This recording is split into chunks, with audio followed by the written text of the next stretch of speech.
Hello नमस्कार दोस्तों, आज हम आपके लिए लाए हैं आपके अपने चैनल अपना ग्रुप हिंदी समाधान पे व्याकरण का एक इम्पॉर्टेंट टॉपिक है वाच्य। तो हम सोचें कि व्याकरण भी कुछ पढ़ाना शुरू कर दें। तो आज हम लोग पढ़ेंगे वाच्य। वाच्य देखिए, यूपी पुलिस में चाहे यूपीएसआई हो, चाहे यूपी बोर्ड हो या सीबीएसई बोर्ड, सभी जगह यह प्रश्न इससे बनते हैं। आप बहुत अच्छे प्रश्न बनते हैं और आपको जल्दी से भी समझ में आ जाएगा। तो पहले हम देखते हैं वाच्य किसे कहते हैं, वाच्य क्या होता है। तो हम शुरू करते हैं बिना समय गवाए। तो क्रिया के जिन रूप से यह पता चलता है कि क्रिया कर्ता, कर्म या भाव के अनुसार हुई है, उसे वाच्य कहते हैं। दूसरे शब्दों में देखें तो क्रिया के जिस रूप से यह जाना जाए कि क्रिया द्वारा कही गई बात का विषय कर्ता है, कर्म है या भाव है, उसे वाच्य कहते हैं। तो सीधे भाषा में देखा जाए, क्रिया जिससे बदलती अगर कर्म के हिसाब से होती है तो कर्मवाच्य होता है, और कर्ता के हिसाब से होती है तो कर्तवाच्य होता है। जब क्रिया न कर्ता और कर्म के हिसाब से न बदल कर वह क्रिया भाव के हिसाब से बदलती है, क्रिया के हिसाब से बदलती है, तो क्या होता है, वहाँ पे भाववाच्य होता है। तो यह सबसे इम्पॉर्टेंट क्वेश्चन बनता है कि कर्तवाच्य में कौन प्रधान होता है। तो कर्तवाच्य में कर्ता प्रधान होता है, कर्मवाच्य में आपका कर्म प्रधान होता है, और भाववाच्य में हमेशा क्रिया प्रधान होती है। अब एक प्रश्न बनता है आपके सामने कि वाच्य के कितने भेद होते हैं। सबसे इम्पॉर्टेंट पर कई बार कई परीक्षाओं में इसको पूछा गया है। तो हिंदी में वाच्य के 3 भेद होते हैं, कर्तवाच्य, कर्मवाच्य और भाववाच्य। तो आप उसके अंग्रेजी के भी नाम देख सकते हैं, मुझे अंग्रेजी नहीं आती है। तो हम शुरू करते हैं कर्तवाच्य। देखिए, कर्तवाच्य की परिभाषा, जिस वाक्य की क्रिया कर्ता के अनुसार होती है उसे कर्तवाच्य कहते हैं। अब इससे देखिए जुड़ी कुछ पॉइंट है जो आपको याद रहेगी, तो इसको आप आसानी से याद कर सकते हैं। कर्तवाच्य में कर्ता की भूमिका प्रमुख होती है, यानी कि कर्तवाच्य में कर्ता क्या होता है, प्रधान होता है। दूसरा पॉइंट देखिए, कह रहा है कि कर्तवाच्य की क्रिया के लिंग, वचन और पुरुष कर्ता के लिंग और वचन और पुरुष के अनुसार ही चेंज होता है। कहने का तात्पर्य यह है कि जो क्रिया है, जिस वाक्य में क्रिया कर्ता के अनुसार बदलती है, कर्म के अनुसार न बदले, कर्ता के अनुसार बदले, चाहे उसके कारक के अनुसार बदले, किसी अनुसार बदलती है, जब कर्ता से बदलेगी तो समझ लीजिए वो क्या है, कर्तवाच्य है। तीसरी बात क्या कह रहा है, कर्तवाच्य में अकर्मक और सकर्मक दोनों प्रकार की क्रियाओं का प्रयोग होता है। तो यह देखिए सबसे इम्पोर्टेंट बात है कि कर्तवाच्य में क्या कह रहा है, अकर्मक और सकर्मक दोनों ही क्रियाएं प्रयोग की जाती हैं। अब उदाहरण उसको देखते हैं, उदाहरण ध्यान से देखिए। पायल रसगुल्ला खाती है, विनोद कमीज पहन रहा है, सोनाली बाजार जाती है, धोबी कपड़े धोता है। अब देखिए, पायल लिंग के अनुसार क्या है, स्त्रीलिंग है और कर्ता भी है, तो इसीलिए रसगुल्ला खाती है, यानी जो क्रिया है खाती है वो भी क्या होगी, स्त्रीलिंग में है। विनोद क्या है, पुल्लिंग है, इसीलिए उसकी क्रिया क्या है, पुल्लिंग है। सोनाली क्या है, स्त्रीलिंग है, इसीलिए उसकी क्रिया क्या है, स्त्रीलिंग है। तो यही इसमें बताने का प्रयास है कि जब क्रिया कर्ता के अनुसार चेंज हो, उसके लिंग या वचन के आधार चेंज हो, तो क्या होता है, वहाँ कर्तवाच्य है। देखिए नोट्स में दिया भी है, इन वाक्यों की क्रियाएं कर्ता, पायल, विनोद, सोनाली और धोबी के अनुसार है। एक कर्तवाच्य की क्रियाएं हैं और इनके लिंग वचन कर्ता के अनुसार क्या हो रहे हैं, चेंज हो रहे हैं। मुझे विश्वास है कि आपको समझ में आया होगा। अब हम आगे आते हैं, तो दूसरा हमारा भेद है कर्मवाच्य। तो कर्मवाच्य को देखते हैं, कर जिस वाक्य की क्रिया कर्म के अनुसार होती है उसे कर्मवाच्य कहते हैं। इसके भी देखिए 3-4 पॉइंट दिया है। देखिए इसमें क्या होता है, कर्मवाच्य में क्रिया का रूप कर्म के अनुसार होता है, यानी इसमें क्या होता है, कर्म प्रधान होता है। कर्मवाच्य में से, के द्वारा का प्रयोग होता है। कहने का तात्पर्य है कि आप जब कर्मवाच्य पढ़ेंगे तो उसमें से और के का अधिकतर आपको प्रयोग देखने को मिलेगा। अब तीसरे में क्या कह रहा है, कर्मवाच्य में सदैव सकर्मक क्रियाओं का प्रयोग होता है। देखिए हमारे व्याकरणाचार्य बताते हैं कि कर्मवाच्य में सदैव किस क्रिया का प्रयोग होता है, सकर्मक क्रियाओं का प्रयोग होता है। अब चौथा, प्रायः क्रियाओं में जा का प्रयोग होता है। क्या बता रहे हैं कि क्रियाओं में हमेशा किसका प्रयोग होता है, अक्सर 80% देखेंगे तो आपको जा का प्रयोग होगा। यह समझ लीजिए ट्रिक ही है। तो कर्मवाच्य के हम उदाहरण देखते हैं।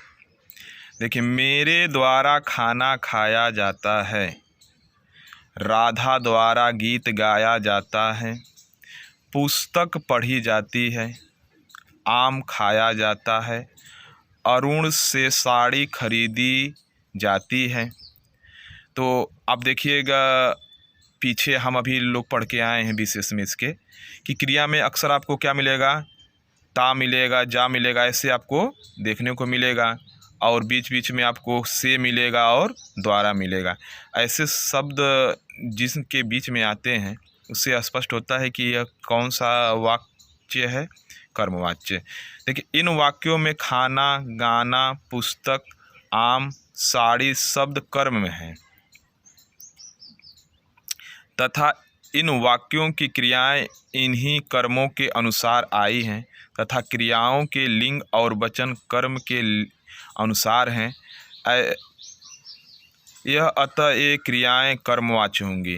तो आप देखेंगे मेरे द्वारा खाना खाया जाता है, तो इसमें खाना क्या है, पुल्लिंग है, उसी के हिसाब से क्रिया भी क्या है, आपकी पुल्लिंग है। अब देखिए, राधा द्वारा गीत गाया जाता है, तो गीत क्या है, गीत के ही द्वारा क्या है, यहाँ क्रियाएं उसकी चेंज। पुस्तक पढ़ी जाती है, तो पुस्तक क्या है, आपका कर्म है। अब देखिएगा, पुस्तक क्या है, कर्म है। क्रिया इसमें क्या बनी है, पुस्तक लिंग के अनुसार देखेंगे तो स्त्रीलिंग है, इसीलिए क्रियाएं क्या हो गई हैं, उसकी स्त्रीलिंग हो गई हैं। तो आप इसको देख सकते हैं, यानी कर्मवाच्य में हमेशा कर्ता क्या होता है, प्रधान होता है, नहीं सॉरी, कर्मवाच्य में हमेशा कर्ता छोटा होता है और कर्म क्या होता है, प्रधान होता है। कर्म के अनुसार ही कर्मवाच्य में उसकी क्रियाएं बदलती हैं। देखिए, तीसरा हमारा भेद है भाववाच्य। ये आसान भी है और कठिन भी है। अब देखते हैं इसमें क्या आता है।